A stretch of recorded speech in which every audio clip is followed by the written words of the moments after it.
እናት ዛሬ ላይ ደግሞ ሐኪም ሆኜ ብቁ ስሆን እንዳገለግላት ይጠበቅብኛል። ግላብ የለም። ልጅቷ ደግሞ HIV ፔሸንት ናት። ስለዚህ በቃ ሪስክ ወስደህ ታደርገዋለህ። ከዛ በኋላ እግዚአብሔር ያውቃል ብለህ ማለት ነው። እስቲ ይህችን ነገር ገዝተና ስትለው በምን ነው የምገዛው? እንዴት ነው የምገዛው? ለሱም ህመሙ ዱብዳ ነው የሆነ፣ ለታማሚውም ዱብዳ ነው። ትንሽ የቤት ተሰጠችው ምናምን መኖር ይጀምራል። እና የሆነ ሳለ እስቲ እንጠይቀው ብለን ስንሄድ አይ ፋውንድ አውት ስጋጃ አንጥፎ እንደሚተኛ ማለት ነው።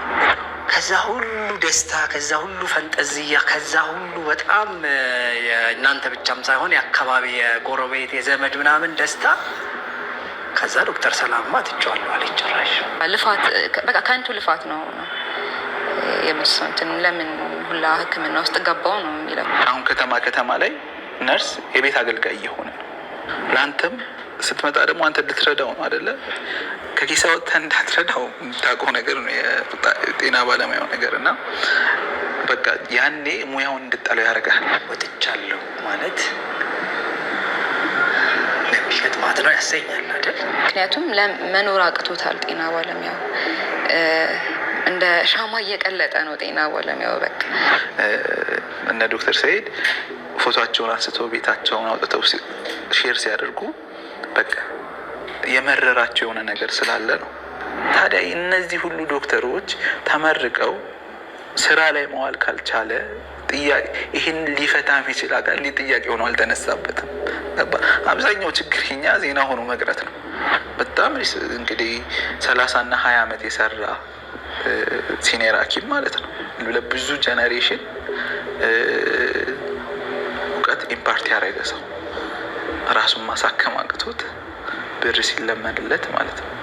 ከነርሶች ጋር በብዛት እንትን የምንለው ልጆቻችሁን እዚህ አታምጡ ባካችሁ፣ ልጆቻችሁን እዚህ አታምጡ። ግን ደሞዟን ደግሞ ታውቃለህ፣ ልጅ ጠባቂ በዚህ ደሞዝ መቅጠር በጣም ከባድ ነው።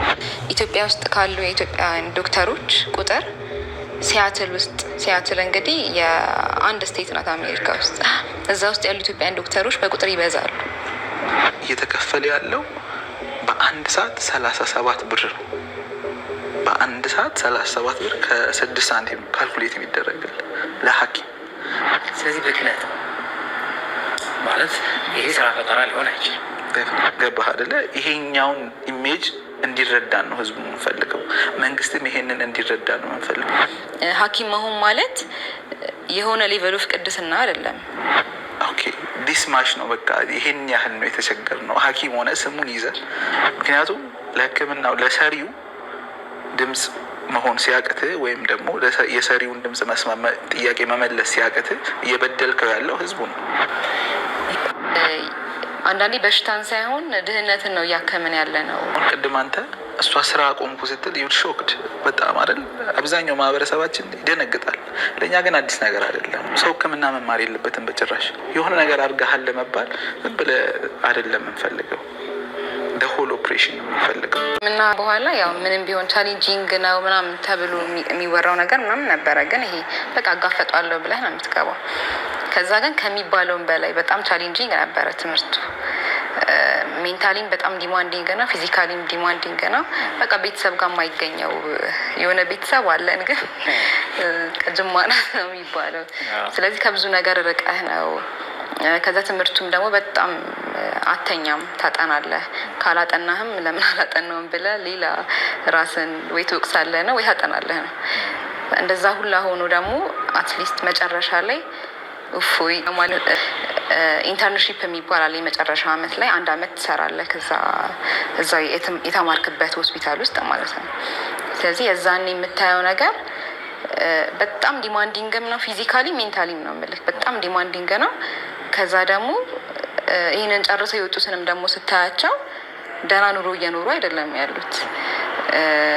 ክፍያውን እንግዲህ ሰምታችሁ ሊሆን ይችላል።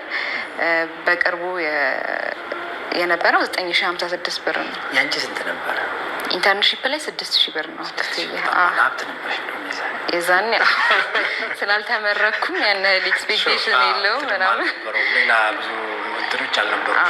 በቃ ተመርቀህ ያለው ኤክስፔክቴሽን ስለሌለብህ ያው ቤት ኪራይ የለብህም፣ ተማሪ ነህ ገና ስቲል። ስለዚህ 6,000 ነው። ግን ስቲል በጣም ዲማንዲንግ ነው እሱ ራሱ እንትን አይደለም፣ ኮምፐንሴት የሚደረግ አይደለም። ሁሉንም ነገር ነው የምትሆነው። ነርስም ትሆናለህ፣ ፖርተርም ትሆናለህ። በቃ ሁሉንም ስራ ነው የምትሰራው። አተኛም 36 ሰዓት የምትሰራበትም ጊዜ አለ። 36 ሰዓት ማለት ጠዋት ትገባለህ፣ ትሰራለህ። 24ቱ ካለቀ በኋላ ተረኛ ያልሆነው ሰው ይሄዳል።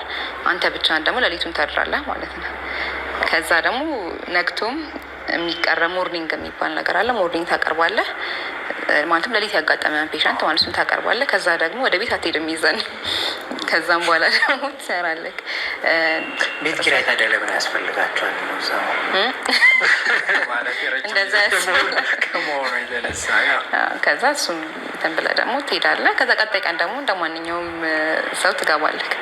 ስለዚህ በጣም እጅግ በጣም ዲማንዲንግ ነበረ ፊዚካሊ። ከዛ ውጭ ደግሞ ሜንታል ዲማንዱ ደግሞ ያው ማንም ሰው ችግር ሲሰማ የሚሰማው ሜንታል ድካም አለ አይደለ? ፕላስ ደግሞ ምንም ማድረግ የማትችለው ችግር አለ ስልክ በሙያክ ታግዛለህ፣ ግን ደግሞ ከሙያ ውጭ የሚያስፈልጉ ነገሮች አሉ። ገንዘብ የሚያስፈልጋቸው ነገሮች አሉ። እነሱን ማድረግ ደግሞ አትችልም። ታካሚዎች ከተለያየ ከገጠር ይመጣሉ። በሬ ሸጠው የሚመጡ ታካሚዎች አሉ። እነሱን ታካሚዎች የ8,000 ብር ኤምአርአይ አሰራ ማለት በጣም በቃ ይከብድሃል። ግን ምንም ማድረግ ደግሞ አትችልም። አማራጭ የለውም፣ ገንዘብም ደግሞ የለውም። እሱን ማየት ራሱ የሚያደርገው በጣም ድካም አለው፣ የአይምሮ ድካም አለው። ስለዚህ ያ ሁላ ነገር እንግዲህ ተካክሶ ነው 6,000 ይከፈለን የነበረው ማለት ነው ይሳኔ። እና ከዚህ ሁሉ ማለት በደስታ መግባት፣ ከዛ ደግሞ መከራውን አብሮ መካፈል፣ ይሄን ሁሉ ዋጋ ከከፈልሽበት እንደ ቀልድ በርግጥ አይደለም፣ ግን ወጥቻለሁ ማለት ለሚገጥማት ነው ያሰኛል አይደል? እና ምን አባባልሽ ከክልና ስለዚህ ከተመረቅንም በኋላ ብሰራበት እንዳልኩ ይሄ ሁላ ዲማንድ እንዳለ ሆኖ 9,000 ምናምን ብር ነው እጄ ላይ የሚደርሰው። ከዛ በ9,000 ምናምን ብር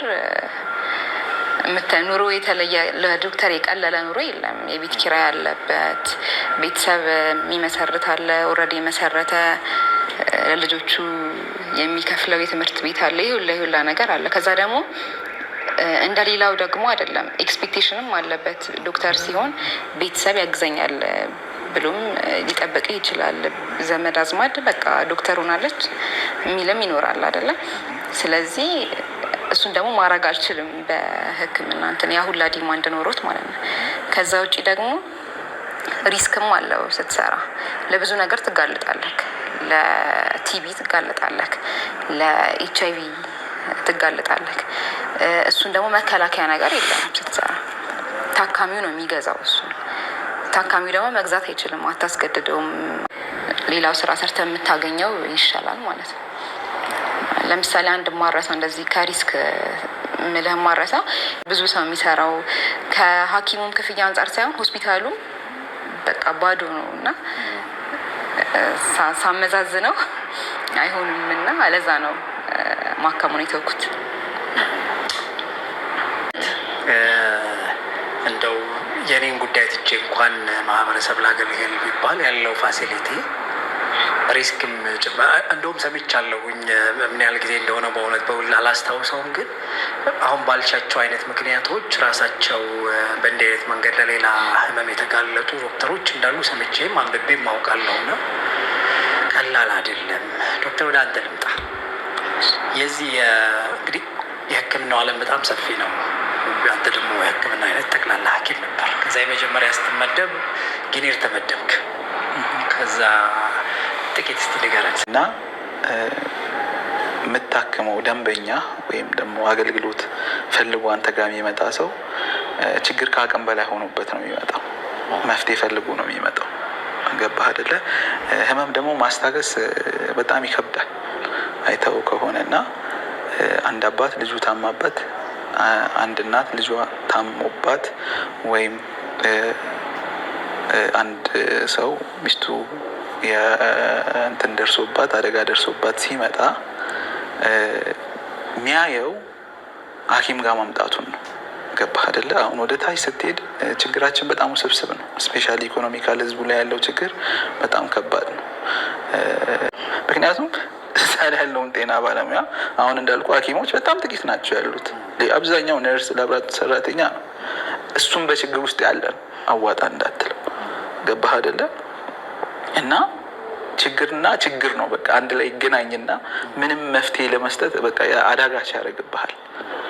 ዳስ በጣም ኢሞሽናሊ በጣም ከባድ ነገር ፔንፉል ነው ትዎች ማለት ነው። እና በዚህ ምክንያት ብዙዎች አይ በቃ የመንግስት ቤት አይሆነኝም።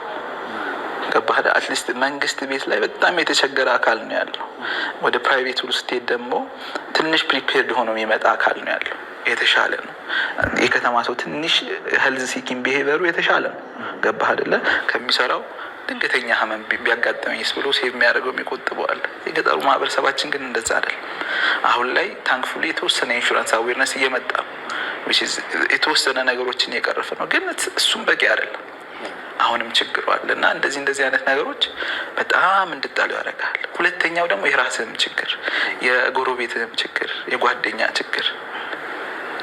አሁን ባልደረባ እኔ በስራ ቦታ ላይ በጣም ኢሞሽናል ስካር ያደረገኝ ነገር ከተቀጠርኩ ገና በአራተኛ 5 ወሬ ላይ ይመስለኛል እና ከሌላ ቦታ ላይ 3 አመት ሰርቶ የመጣ ጠቅላላ ሐኪም እኛ ጋር ይመጣና ቀጠራልና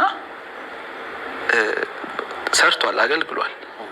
ግን በቃ ስራን ፍለጋ ብዙ ቆይቷል። አልሰራም ብሎም ተስፋ ቆርጦ ብዙ ነገር ቆይቷል ከተማ ላይ እና አይ ቲንክ እኛ ጋር ሲመጣ በቃ ሌት ሚ ጊቭ ኢት ላስት ቻንስ አይነት ነገር ነው እና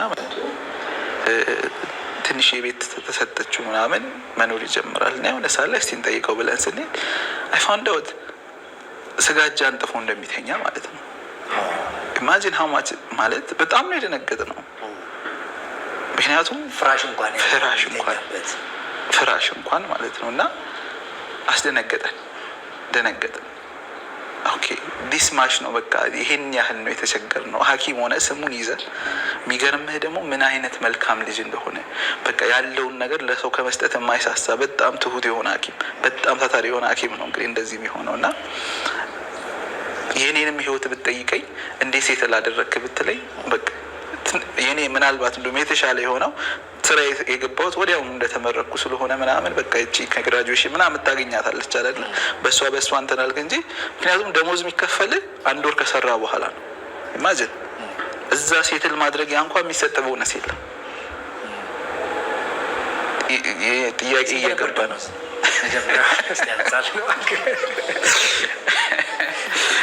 እንግዲህ ያው ብዙ ሰው ስነግረው ይደነግጣል። ደሞዜ በጣም በዝቶ ማለት በጣም ከመብዛቱ የተነሳ እና ያው ደሞዛችን እንግዲህ ሀገር ያወቀው ግዴታ አሁን ላይ እኔ ስቀጠር 9056 ነበር የቅጥር እንትኔ። ከዛ ላይ እንግዲህ ታክስም ይቆረጣል፣ ፔንሽንም ይቆረጣል እና እነሱ ተቆራርጠው ነው እንግዲህ የሚደርሱን 7500 አካባቢ ይገባልኝ ነበር። 7500 የቤት ኪራይ ይከፍላል አይደል? የቤት ኪራይ ይከፍላል። እዛ ቀለብ አለ። ልብስ እንኳን ያው አትቀይሩ ጋውን ከለበስኩ ፒጃማም ጋውን ሊሆን ይችላል። እንግዲህ ከባድ ነው ማለት የሳቅን ጀስት በጨዋታ እናርገው እንጂ ህመሙ ቀላል አይደለም። ደግሞ ተመርቀህ ዶክተር ሆነ ቤተሰብ ደግሞ ምን ነው ዝም አልከን ሊድሙ ይችላል አይደል? እና እንደው እነሱ እንኳን ምን ነው ዝም አልከን ባይሉ አንተም ግን እንደው ተመርቄ ደግሞ ለቤተሰብ ብለህ የምታስበው ደግሞ አለ አይደል? ህመሙ እንዴት ነበር? ከባድ ነው እንዳልኩ ነው። ያው የምትወጣበትን መንገድ መፈለግ እንደ ሶሉሽን ነው የምታየው። ይመጣ ሄድና እስከ መቼ የሚለው ጥያቄ አለ እና እስከ መቼ በጣም ሚኒማሊስቲክ አድርጌ ልኑር ራሴን በቃ ፍላጎቴን ቆጥቤ ልኑር በቃ ይሁን ይሄ የሚያልፋል አይነት አስተሳሰብ ኖሮ እንኳን የራስ ቤተሰብ ሲቸገር እንትን ሲል ስታይ በቃ ኢሞሽናሊ ይጎዳል። ገባህ አይደለ? እግዚአብሔር ይመስገን ብዙ ከኔ የሚፈልጉ ቤተሰቦች የሉም እኔ ፐርሰናል። ግን ሌሎቹን ደግሞ ስታይ አንዳንድ ሰዎች ከዛችም ደግሞ ቤተሰብ ሰፖርት ለማድረግ የሚጣጣራል። ከዛችም እንትን ማለት ነው በወር 500 የሚሆን 400 1000 ትሁን በቃ ለእናቴ ለእንትን እያለ እንትን የሚልም አለ። ገባህ አይደለ? እና ኢሞሽናሊ በጣም ስካር ያደርጋል። ምክንያቱም ቅድም እንዳልኩ ነው ልክ ሕክምና ስትገባ ያንተ ብቻ ሰክሰስ አይደለም፣ የቤተሰብ ሰክሰስ ነው ተብሎ ነው የሚታሰበው። የኮሚኒቲ ሰክሰስ ነው ተብሎ ነው፣ የትምህርት ቤት ሰክሰስ ነው ተብሎ ነገ መጥቶ ያክመናል ብቻ አይደለም። ገባህ አይደለ? ለልጆቻቸው ሮል ሞዴል እንደሆንክ ነው የሚያስቡ። ስለዚህ የኑሮ ስታተስህም በዛ ልክ እንዲቀየር ኤክስፔክት ይደረግብሃል። ከረንትሊ አብዛኛውን ሐኪም ብትጠይቀው ተምሮ ያደገበት ቦታ ላይ መስራት አይፈልግም። ከዚህ ነው የሚመጣውን ኤክስፔክቴሽን ያውቃላ። ገባህ አይደለ? ከጓደኞች ጋር ምሳ በልተህ ተጫውተህ ምናምን ዛሬ ለክፈል ብትባል ቀላል ብር አይደለም። ገባህ አይደለ? እና ከባድ ነው። ኢሞሽናሊ ኢኮኖሚካሊ ያለው ስትራግል በጣም ከባድ ነው፣ ጥልቅ ነው። ከስራው ጫና አንጻር ከምን አንጻር ያለው ነገር እንትን ነው እና ያ እንደዛ ነው። ያ ሰላሜ ወደ አንቺ ልምጣና እንዲሁ በምን ቀን ነው ሕክምና የገባሁት? ጓደኞችሽ ሶሻል ገብተው ከዛም በኋላ 4 ዓመት ዲግሪያቸውን ይዘው ከዛ ዘና እያሉ ደግሞ 1 ዓመት አልፈው ከአንቺ ዶክትሬትሽን ስጨርሽ እነሱ አብረው ደግሞ ማስተር ሲያዛርገው ምናልባትም ወደ አካውንቲንግ ምናምን ከሆኑ ባንክ አካባቢ ገብተው በብድር መኪና አግኝተዋል እና በመኪና ልሸኝሽ ምናምን አሉሽ። እስቲ ንገሪኝ። ማለት ራስሽን ያው ታነጻጽሪያለሽ አይደል? ከጓደኞች ያው በተለያየ መንገድ ስትገናኙ እነሱ ያሉበትን አይተሽ ከዛ ኤክስፔክት እንዳደረግሽው ሳይሆን ቀርቶ ደግሞ ብዙ ጊዜ ነው እንደዛ ማለት ያው ሕክምና ትምህርት ቤት ውስጥም ኤቭሪ ታይም የምንለው ነገር ነው። በቃ ዶርም ውስጥ ምን ሆነን ነው ግን እና የሚገርመው 1ኛ ዓመት 2ኛ ዓመት ላይ የሚሄዱ ልጆች ነበሩ። አቋርጠው ማለት ነው። የዛኔ እንዲሁም ለምን ይሄዳሉ ለምን አይጨርሱት ምናምን እንል ነበረ። ልክ 3 ዓመት ስንደርስ አብዛኛው እኩዮቻችን ይመረቃሉ። እውነታቸው ነበር እንዴ ማለት እንጀምራለን። ከዛ 4ኛ ዓመት ትምህርቱ እንትን እያለ ሲመጣ ምናምን በጣም ብዙ ጊዜ እንላለን ለምንድን ነው የመረጥነው? ምን ሆነን ነው? የዛኔ ያን ያህል ኢንፎርምድ አልነበርንም ማለት ነው። ዝም ብለን ጀስት ሐኪም ነው የሚሆነው ጎበዝ ተማሪ የሚባለው ብለን ነው የገባነው። ለዛ ምን ሆነ ነው ምናምን ብዙ ጊዜ ነው የምንለው። ከተመረኩም በኋላ ብያለሁ። ያው ደግነቱ ስላልሰራሁበት 1 ቀን ሰርቻለሁ። 1 ቀን ሰርቻለሁ። ቶሎ ነው የወሰንኩት መሰለኝ። ያው ሕክምና ሜዲካል ስኩል ውስጥ እያለሁ ነው የወሰንኩት።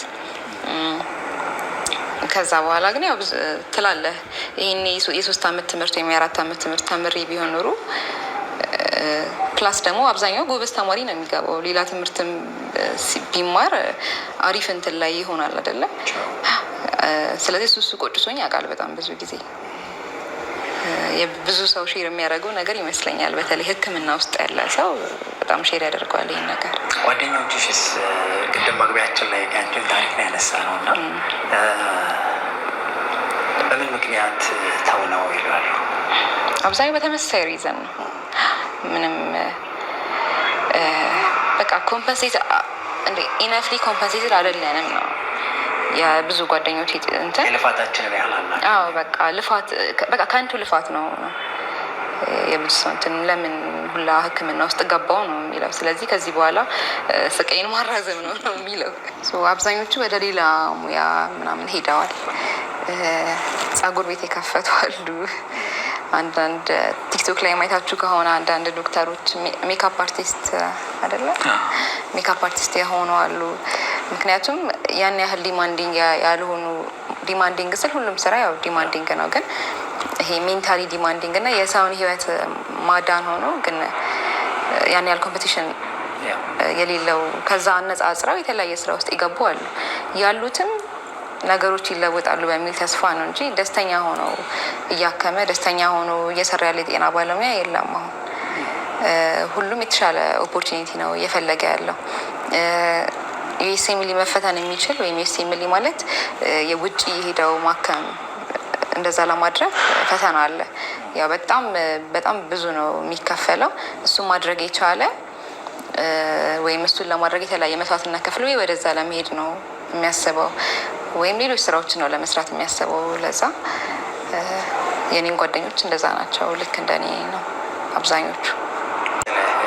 ሰርክል እያንዳንዱን ሐኪም ብትጠይቅ በእሱ ሰርክል ስራ ያቆመዋሉ፣ ወደ ሌላ ቢዝነስ የገቡ ማለት ነው፣ እና ወደ ሌላ ስራ የገቡ ሜዲካል ኮሚኒቲ። አሁን ቅድም አንተ እሷ ስራ አቆምኩ ስትል ዩር ሾክድ በጣም አይደል?